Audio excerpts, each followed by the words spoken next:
صفحہ نمبر 94 آیت نمبر 161 سورة النساء۔ اعوذ باللہ من الشیطان الرجیم، بسم اللہ الرحمن الرحیم۔ وأخذهم الربا وقد نهوا عنه وأكلهم أموال الناس بالباطل وأعتدنا للكافرين منهم عذابا أليما۔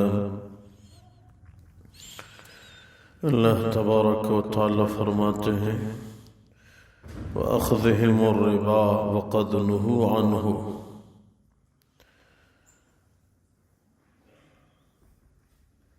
اور لوگ سود کھاتے ہیں باوجود اس کے کہ اس سے ان کو منع کیا گیا ہے۔ وَأَكْلِهِمْ أَمْوَالَ النَّاسِ بِالْبَاطِلِ، اور لوگوں کا مال بغیر حق کے باطل طریقے سے کھاتے ہیں۔ وَأَعْتَدْنَا لِلْكَافِرِينَ مِنْهُمْ عَذَابًا أَلِيمًا، ہم نے کافروں کے لیے دردناک عذاب تیار کر رکھا ہے۔ اللہ تبارک و تعالی اس آیت شریفہ میں ربا یعنی سود کا ذکر فرما رہے ہیں۔ پچھلی آیات سے تذکرہ تو بنی اسرائیل کا چل رہا ہے، لیکن ربا کے تذکرے سے ممانعت صرف بنی اسرائیل کے لیے نہیں بلکہ اس امت کے لیے بھی ہے۔ اللہ تبارک و تعالی نے قرآن کریم میں ایک بین الاقوامی اعلان فرمایا ہے، یمحق اللہ الربا ویربی الصدقات۔ بالربا کا مطلب یہ ہے کہ اللہ تبارک و تعالی سود کے مال کو گٹھا دیتے ہیں، کم کر دیتے ہیں، ختم کر دیتے ہیں، اور صدقات کے ذریعے اللہ تبارک و تعالی مال کو بڑھا دیتے ہیں۔ ظاہری صورت الگ ہے، جو خرچ ہوا وہ ضائع ہو گیا۔ قرآن فرماتا ہے نہیں کہ جو اللہ کے نام پہ خرچ ہوا وہ کام آ گیا، اور جو بظاہر سود کے ذریعے مال آیا، ظاہراً تو مال آ گیا لیکن حقیقت میں یہ کم ہو گیا، گھٹ گیا، ختم ہو گیا۔ قرآن کا اعلان یہ ہے کہ سود سے مال ختم ہو جاتا ہے، صدقات سے مال بڑھ جاتا ہے۔ قرآن کے اعلان پہ اعتقاد رکھنا چاہیے، اور بالخصوص سود سے بچنا چاہیے۔ یہ ایک بہت بڑا جرم ہے۔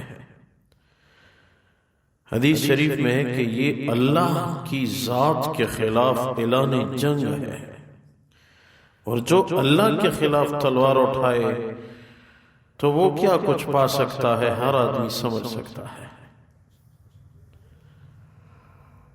عبداللہ بن حنظلہ رضی اللہ تعالیٰ عنہ، وہی حنظلہ جو غسیل الملائکہ تھے،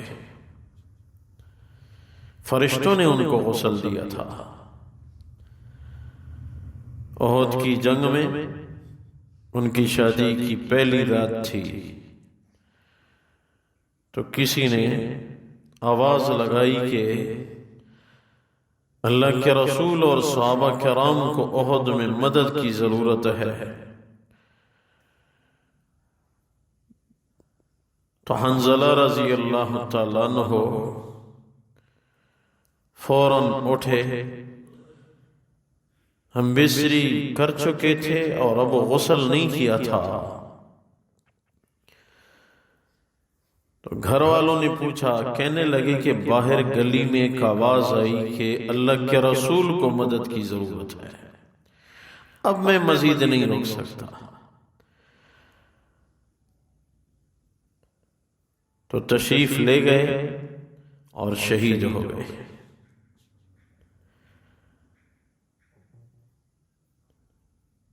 حضور اقدس صلی اللہ علیہ وسلم کی مبارک ذات نے دریافت کیا کہ حنظلہ کی شادی تھی، پتہ نہیں کیا ہوا، کسی نے ہاتھ سے پکڑا، یا رسول اللہ صلی اللہ علیہ وسلم آؤ حنظلہ کی شادی دیکھا گا۔ آئے اللہ کے رسول نے دیکھا تو خون آلودہ جسم شہید پڑا ہے۔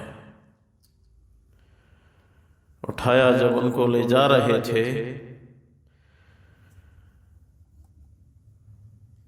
تو حضور اقدس صلی اللہ علیہ وسلم کی مبارک ذات نے ارشاد فرمایا، میں دیکھ رہا ہوں کہ حنظلہ کو فرشتے غسل دے رہے ہیں۔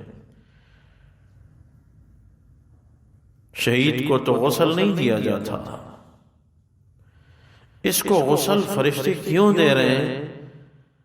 جب ان کے گھر والوں سے دریافت کیا تو معلوم ہوا کہ ہم مصری کے بعد غسل نہیں کیا تھا اور فوراً نکلے تھے۔ تو اسی صحابی کا بیٹا ہے عبداللہ رضی اللہ تعالیٰ عنہ، عبداللہ بن حنظلہ رضی اللہ تعالیٰ عنہ فرماتے ہیں حضور اقدس صلی اللہ علیہ وسلم کی مبارک ذات نے ارشاد فرمایا کہ سود جو ہے، ایک درہم سود کا جو آدمی کھائے وَهُوَ يَعْلَمُ، اور یہ جان رہا ہے کہ یہ سود سے حاصل ہوا درہم ہے، تو وہ 36 دفعہ زنا کرنے سے بڑھ کر جرم ہے۔ یہ ہمارے نبی کا فرمان ہے۔ اور دوسری جگہ ارشاد فرمایا حضور اقدس صلی اللہ علیہ وسلم کی مبارک ذات نے کہ سود کے 70 حصے ہیں، سود کے 70 حصے ہیں، اور ان میں سے سب سے ادنا حصہ جرم کا یہ ہے کہ نعوذ باللہ کوئی اپنی ماں سے زنا کا ارتکاب کرے۔ یہ ہمارے نبی کے فرمان ہیں، یہ احادیث ہیں۔ لفظاً تو یہ الفاظ بھاری ہیں، لیکن امت میں یہ جرم بہت کھول کے ہو رہا ہے، اس لیے میں عرض کر رہا ہوں۔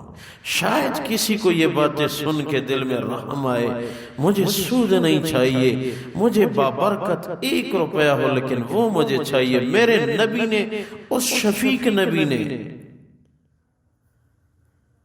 جس نے فرمایا کہ اپنا ایک امتی بھی جب تک دوزخ میں رہے گا میں بے قرار رہوں گا، اس نے یہ جملے ارشاد فرمائے ہیں۔ یہ میرے اقوال نہیں ہیں، یہ میرے نبی کی اقوال ہیں۔ اور ارشاد فرمایا کاش میری امت پہ وہ وقت آئے گا قرب قیامت میں میری امت کے لوگ ایسے مال کھائیں گے باطل طریقے سے، یہ خیال نہیں ہوگا کہ یہ حلال ہے کہ حرام ہے۔ صبح کو نکلیں گے اور یہ سوچیں گے مال ملے جیسے کیسے بھی ہو، اس طرح جس طرح کہ ایک گائے صبح کو اپنے گھر سے نکلتی ہے، وہ باہر کی کھیتیوں میں یہ نہیں دیکھتی کہ یہ میرے مالک کی کھیتی ہے یا کسی اور کی فصل ہے، جیسے ہی ملے وہ کھا رہی ہے۔ اسی طرح انسان بھی کریں گے، اور وہی ہم دیکھ رہے ہیں۔ اور یہ بھی ذہن میں رکھیں کہ سود کے جرم میں ملوث تقریباً 50% مسلمانوں کو یہ علم بھی نہیں ہے کہ میں سود میں مبتلا ہوں۔ سود کی ایسے راستے آج کل نکل آئے ہیں کہ 50% لوگ سود میں ملوث اور ان کو پتہ بھی نہیں ہے کہ میں سود کر رہا ہوں۔ ایک ہفتہ پہلے ایک آدمی آیا، مجھے کہنے لگا مجھے کسی نے پیسے دیے، میں نے اس پہ گاڑی خریدی ہے، 10 لاکھ روپے ہیں، تو اس کو میں ہر مہینے 5,000 روپے دے رہا ہوں۔ اب وہ گاڑی میں نے بیچ دی ہے، لیکن ان کو پتہ نہیں ہے کہ گاڑی اس نے بیچ دی ہے، میں تو 5,000 ماہانہ دے رہا ہوں۔ میں نے کہا یہ تو سود ہے۔ کہتے یہ کیسے سود ہے، یہ تو اس کو اپنے پیسوں کا بدلہ مل رہا ہے۔ میں نے کہا پیسوں کے بدلے کا اپنا طریقہ ہے، 10,000 روپے اس کے ہوں، محنت آپ کی ہو، نقصان میں بھی دونوں شریک، فائدے میں بھی دونوں شریک، چاہے نصف آپ لوگ شریک ہوتے ہیں، نقصان میں اتنے شریک رہو گے جتنا فائدے میں شریک ہو، پھر سود نہیں ہے، یہ کاروبار ہے۔ اور اس پہ کہ 10 لاکھ روپے وہ دے چکا ہے، اب ہر مہینے اس کو 5,000 روپے آ رہے ہیں اور 10 لاکھ اپنی جگہ محفوظ ہے، یہ بالکل صاف ستھرا سود ہے۔ اس لیے سود سے بچنا چاہیے۔ کاروبار جو بھی کرتے ہو میرے پیاروں، آؤ پوچھو، قرآن حدیث کی روشنی میں اس کی رہنمائی لے کے جاؤ، کاروبار کرو، پھر دیکھو کتنی برکت ہوتی ہے۔ صحابہ کرام کے متعلق کتاب البیوع بخاری شریف میں بھی ہے، مسلم شریف میں بھی ہے، مشکات شریف میں بھی ہے۔ اس باب میں کوئی ایسی حدیث کبھی میں نے نہیں پڑھی جس میں صحابی کو کاروبار میں نقصان ہوا ہو، میں نے نہیں پڑھی، شاید ہوا ہو، مجھے یہ حدیث کوئی سامنے نہیں آئی کہ صحابی کو کاروبار میں نقصان ہوا۔ کیوں؟ ان کا کاروبار شریعت کے مطابق تھا، ان کا کام اسلام کے مطابق تھا، وہ ہمارے نبی سے رہنمائی لیتے تھے، اور جو بھی شریعت کی رہنمائی لے کے کاروبار کرے، مجھے امید ہے پہلے تو اس کو نقصان ہوگا نہیں، اگر ہو بھی گیا تو اس کا ازالہ اگلے مہینے ضرور ہوگا۔ مسلمان نماز پڑھتا ہے، زکوٰۃ دیتا ہے، شریعت کے مطابق کاروبار کرتا ہے، اس کو کیسے نقصان ہوگا؟ اس لیے میرے پیارو، کاروبار کے انداز کو سمجھنا چاہیے، شریعت کا خیال رکھ کے کاروبار کریں تو پھر برکت ہوگی، سود سے حفاظت ہوگی، اور جو 1 درہم بھی حلال ملا بس اس میں اب برکت ہوگی، اور برکت جس کو مل گئی کام ہو گیا۔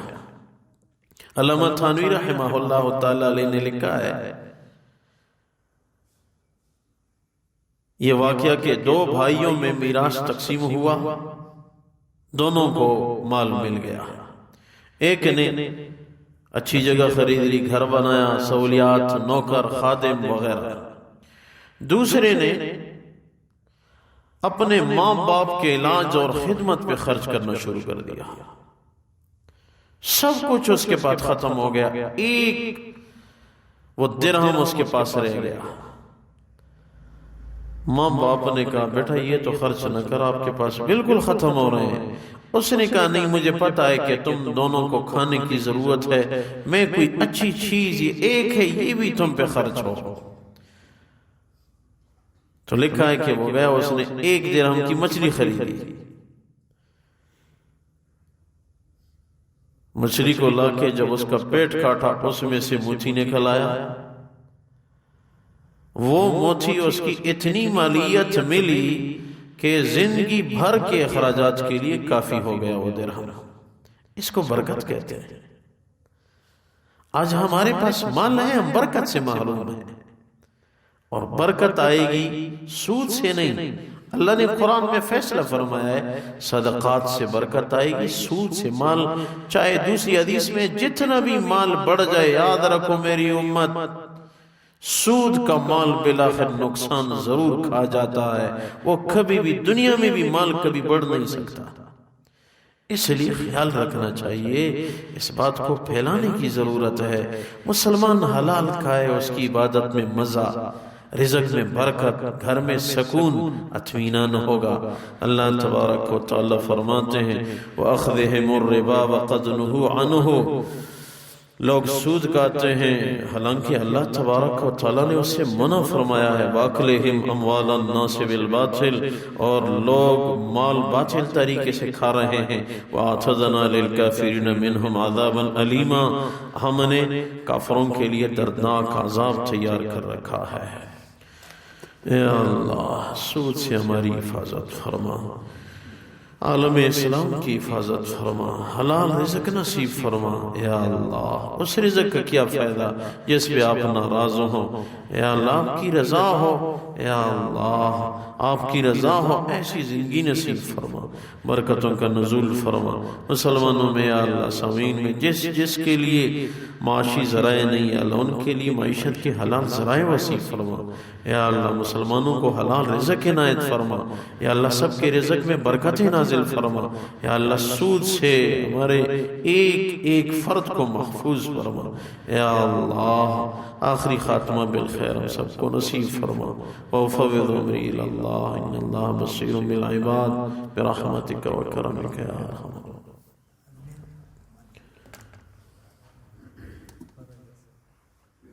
ہاں ساتھی، کل انشاءاللہ صبح 10 بجے وہ مرکز کے جو ہمارے تبلیغی مرکز کے بڑے ہیں پیر صاحب سمیت، وہ بھی 10 بجے مدرسے کی جگہ تشریف لائیں گے، برکت کے لیے صلاۃ حاجت پڑھیں گے۔ آپ لوگوں میں جو بھی نہیں گئے مدرسے کی جو جگہ ہم نے خریدی ہے ادھر نہیں گئے، ان سے میری گزارش ہے کہ آپ لوگ وہاں تشریف لے جائیں جس وقت آپ کے پاس ٹائم ہے، آپ وہاں 2 رکعت نماز پڑھیں، بس کیا معلوم کس کی نماز اللہ کو قبول ہے، کوئی پتہ نہیں، یہ تو ایک غیبی سلسلہ ہے۔ تو آپ لوگ جتنے بھی ہوں تشریف لے جایا کریں اور 2 رکعت نماز پڑھو، بس آپ کی ڈیوٹی ختم، انشاءاللہ برکت ہوگی۔ کل بھی 10 بجے مرکز کے شورا کے ساتھی ہمارے کوہاٹ کے مرکز کے پیر صاحب سمیت وہ بھی تشریف لے جائیں گے۔ محلے کے جو نہیں گئے ان سے تو میری درخواست ہے کہ ضرور جائیں، ہاں جو گئے ہیں وہ کوئی بات نہیں ہے، اگر بار بار جب بھی موقع ملے، لیکن جو نہیں گئے ان سے ضروری ہے کہ وہ چلے جائیں، وہاں صلاۃ حاجت پڑھیں، اس میں برکت ہوگی، اس میں برکت ہوگی۔